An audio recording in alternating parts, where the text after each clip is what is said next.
بسم اللہ الرحمن الرحیم الصلاۃ والسلام علیک یا سیدی یا رسول اللہ وعلی آلک و اصحابک یا نور اللہ اللہم صلی علی محمد کما تحب و ترضی عنہ۔ آپ کی زندگی کے 2 منٹ آپ کے لیے اتنا کام آنے والے ہیں کہ آپ سوچ نہیں سکتے۔ آپ کو صرف ظہر کے بعد 2 منٹ نکالنے ہیں، اور جہاں آپ ظہر کی نماز پڑھیں وہیں بیٹھ کر آپ نے 100 مرتبہ یہ درود پاک پڑھنا ہے، اللہم صلی علی محمد، اللہم صلی علی محمد، اللہم صلی علی محمد۔ اس درود پاک کو 100 بار پڑھنے میں کم و بیش 2 سے 3 منٹ لگیں گے، لیکن یہ 2 سے 3 منٹ آپ کی زندگی بدل دیں گے۔ اور اس کے فضائل میں آتا ہے کہ جو کوئی اس درود پاک کو ظہر کی نماز کے بعد 100 بار پڑھنے کا معمول بنا لے، یعنی بلا ناغہ ڈیلی ورد کرتا رہے، تو اسے 3 بڑے انعامات سے نوازا جائے گا۔ پہلا انعام اس کو یہ ملے گا کہ اس کو کبھی بھی قرض نہ ہوگا، یعنی اللہ تعالیٰ اس کے رزق میں اتنی وسعت دے گا، اتنی برکت دے گا، غیب سے اس کے لیے ایسے انتظامات فرمائے گا کہ کبھی بھی اس کو قرض نہیں ہوگا۔ تو جو لوگ ہیں ان کی انکم کم ہے یا مالی مسائل ہیں، پریشان ہیں، قرضہ لینا پڑتا ہے بار بار، وہ اس درود پاک کو پڑھنا شروع کر دیں، اللہ تعالیٰ ایسی وسعت عطا فرمائے گا کہ قرض لینے کی نوبت ہی نہیں آئے گی۔ دوسرا بڑا فائدہ اس کا یہ ہے کہ اگر کوئی قرض اس پہ ہے تو وہ ادا ہو جائے گا۔ بہت سارے لوگ ایسے ہیں قرض بار بار لیتے ہیں اور ادائیگی کا کوئی انتظام نہیں ہے، پریشان ہیں، لوگوں سے تقاضا کرتے رہتے ہیں۔ تو اگر وہ اس درود پاک کو پڑھنا شروع کر دیں، 2 سے 3 منٹ لگا لیں بس اپنی زندگی کے، تو جتنا بھی ان پہ قرض ہوگا اللہ کریم غیب سے ایسے معاملات فرمائے گا کہ قرض ادا ہو جائے گا۔ کچھ سالوں پہلے مجھے بھی 50,000 کا کم و بیش قرض ہو گیا تھا اور ادا ہونے کی کوئی سبیل نہیں دکھ رہی تھی، اور اس وقت جو ہے میرے مالی حالات بھی اچھے نہیں تھے، لیکن جب میں نے یہ درود پاک پڑھنا شروع کیا تو 1 ہی مہینے میں الحمدللہ میرا قرض ادا ہو گیا۔ غیب سے ایسے انتظامات بنے، مجھے کچھ ایسے کام ملے کہ بس میری انکم میں اضافہ ہوا، اللہ کے حکم سے میرا قرضہ ادا ہو گیا۔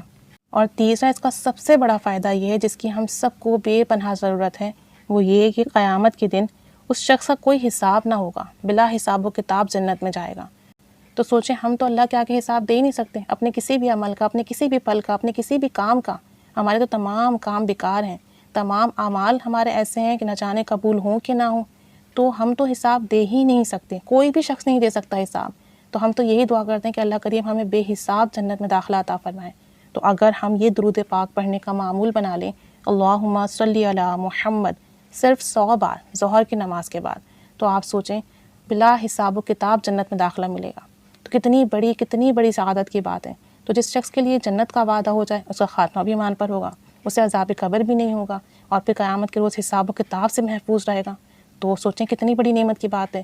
اگر اس دن کسی شخص کا حساب شروع ہو گیا تو بس وہ ایسا پھنسے گا کہ ایک کے بعد حساب دیتا چلا جائے گا، پتہ نہیں کتنے سال لگ جائیں حساب دینے میں۔ تو بہتر تو یہ ہے، ہمیں یہی دعا کرنی چاہیے، اللہ کریم ہمیں بے حساب جنت میں داخلہ عطا فرمائے، اپنے شایان شان عطا فرمائے، اور جنت میں اعلیٰ مقام عطا فرمائے۔ تو کیوں نہ ہم آج ہی سے اس درود پاک کو پڑھنا شروع کر دیں۔ ان تینوں فائدوں کی ہم سب کو بے پناہ ضرورت ہے، اور ہماری زندگی کے صرف 2 یا 3 منٹ ہماری زندگی میں انقلاب لا سکتے ہیں۔ تو آج ہی سے پڑھنا شروع کر دیں۔ اگر کسی کو مالی مسائل نہیں بھی ہیں تب بھی ہم سب کو جنت میں تو جانا ہے نا۔ جنت میں جانے کے لیے ہم سب یہی چاہتے ہیں کہ بلا حساب و کتاب جائیں، تو ہم سب نے ہی یہ درود پاک پڑھنا چاہیے، اللہم صلی علی محمد۔ اور اتنا چھوٹا درود شریف ہے کہ ہم اپنے بچوں کو بھی سکھا سکتے ہیں کہ انہیں بھی عادت ڈالیں کہ وہ ابھی سے ہی ظہر کی نماز کے بعد اللہم صلی علی محمد 100 مرتبہ پڑھنے کا معمول بنا لیں، تاکہ جب بڑے ہوں یہ عادت قائم رہے، گناہوں سے بچتے رہیں، زندگی آسان ہو، مالی مسائل نہ آئے، قرض کا معاملہ نہ آئے، اور پھر جب بھی ہمیں اللہ کریم کے پاس ہمارا بلاوا آئے تو بلا حساب و کتاب جنت میں داخلہ ملے۔ بس اللہ کریم ہمارا پڑھنا اور پڑھوانا قبول فرمائے، اور یہ تینوں برکتیں ہمیں اپنے شایان شان نصیب فرمائے۔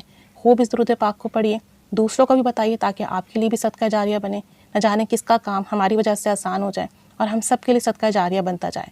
اللہ کریم قبول و مقبول فرمائے، آمین بجاہ النبی آمین صلی اللہ علی محمد صلی اللہ علیہ وآلہ وسلم، اللہم صلی علی محمد کما تحب و ترضی عنہ۔